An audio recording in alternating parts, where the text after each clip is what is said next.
Hi viewers, welcome to Majestic Meg. Today we see about Bernoulli's theorem.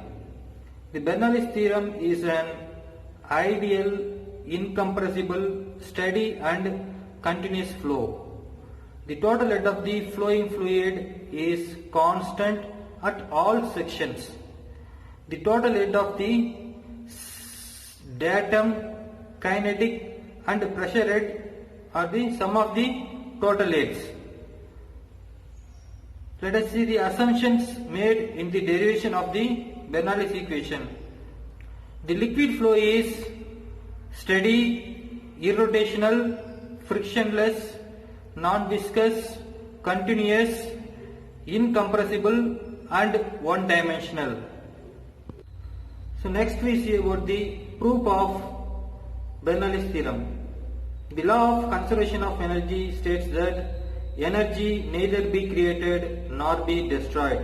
Bernoulli's equation is based on this law. As shown in the figure, liquid flow in full path through a tapered pipe. Consider the weight of liquid in between section AA and BB. So the baseline is the datum line, the flowing fluid through a tapered pipe. Let's Z1 is the height of center of section AA from datum. P1 is the intensity of pressure of liquid at AA. V1 is the mean velocity of liquid at AA. A1 is the area of cross section of the pipe at AA. We have to see in the datum pipe, tapered pipe, we have to see all the notations. Similarly, Z2, P2, V2, A2 are the corresponding values of the section BB. In the figure of flow through tapered pipe, the abbreviations are to be mentioned here. Let Z1 equal to height of center of section AA from datum. So P1 equal to intensity of pressure of liquid at AA. V1 equal to mean velocity of liquid at AA. A1 equal to area of cross section of the pipe AA. Similarly, Z2, P2, V2 and A2 are the corresponding values of BB. Consider unit weight of liquid W equal to 1 is flowing from AA to BB. The potential energy of the section AA equal to Z1.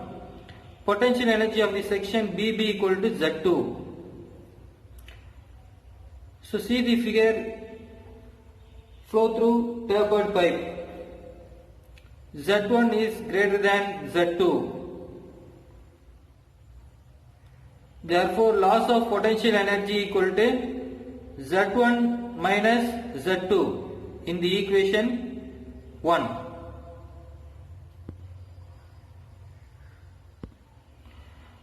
So next we see about the velocity energies at section AA equal to V1 square by 2g. Velocity energy at section BB equal to V2 square by 2g. So in the figure, flow through tapered pipe, V2 is greater than V1. Therefore, V2 is more as A2 is less. Therefore, gain in velocity energy equal to V2 square by 2g minus V1 square by 2g in the equation 2. And similarly, the pressure energy at section AA equal to P1 by W.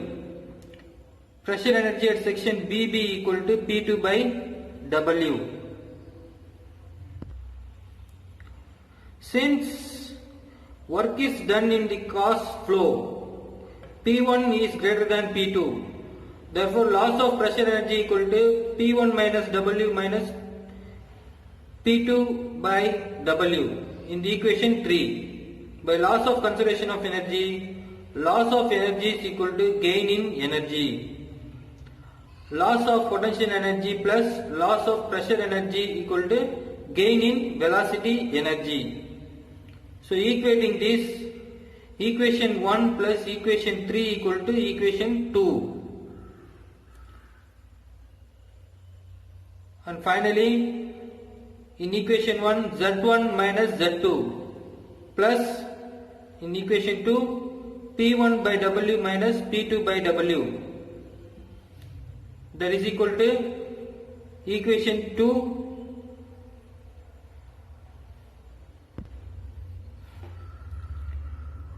in equation 2, V2 square by 2G minus V1 square by 2G. Therefore, substitute one value in left side and two value in right side. Z1 plus P1 by W plus Z plus V1 square by 2G equal to Z2 plus P2 by W plus V2 square by 2G is equal to constant. Thank you guys. Since work is done to cause flow, P1 is greater than P2. Therefore, loss of pressure energy equal to P1 by W minus P2 by W is the equation 3. By law of conservation of energy, loss of energies equal to gain in energies. Loss of energy is equal to gain in energies. So loss of potential energy plus loss of pressure energy equal to gain in velocity energy. Substitute the equation 1 plus equation 3 equal to equation 2. Z1 minus Z2 plus P1W minus P2W equal to